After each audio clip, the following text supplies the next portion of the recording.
Hiya Donna, great to spend some time with you out on the course the other day. Just a quick recap on the session that we did in regards to your swing.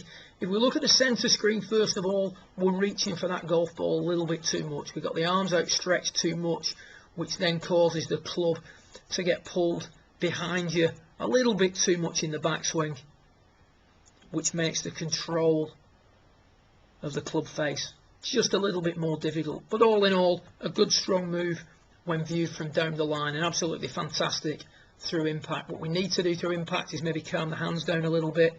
We did discuss the type of tennis shot with your background in tennis that this was similar to. It's not actually the topspin forehand we want, it's more of just a level shot back across the net. If we use a topspin forehand analogy, we get too much forearm rotation and the ball is pulled down the left hand side.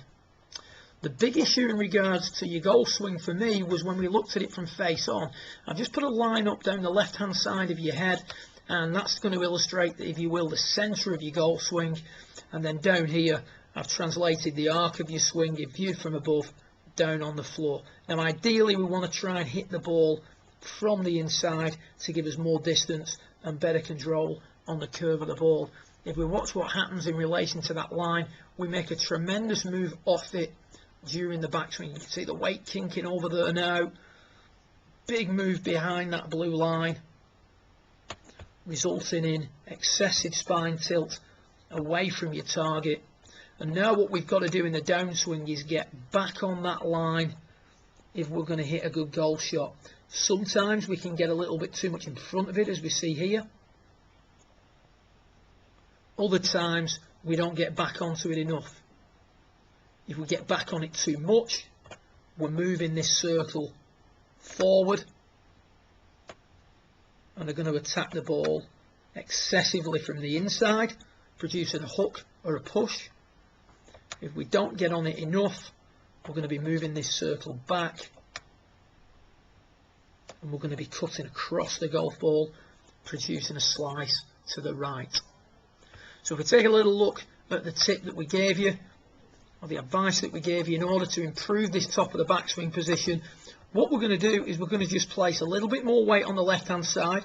So we're just leaning on that left side a little bit more. And then the image I've gave you is to imagine there's a high jumping bar here, and you're going to do the Frosbury flop over that bar. So what sort of move would a high jumper make? There'd be more extension. There'd be a straighter back position. So if we just compare the top of the backswing on those two swings, far left and far right, we see a much different spine tilt here, better extension.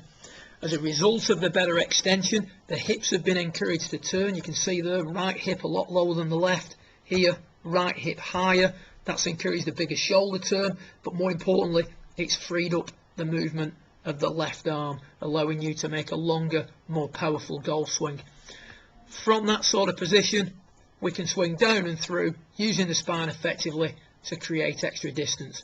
So if we take a little look at it with the ball in play, we're going to see now that as we start to swing back, we're going to do the high jump. There's the Frosbury flop move, much straighter backswing position with the spine. From there we can move through correctly. We don't have to make a big lunge towards the left to get to the ball, into a nice full finish.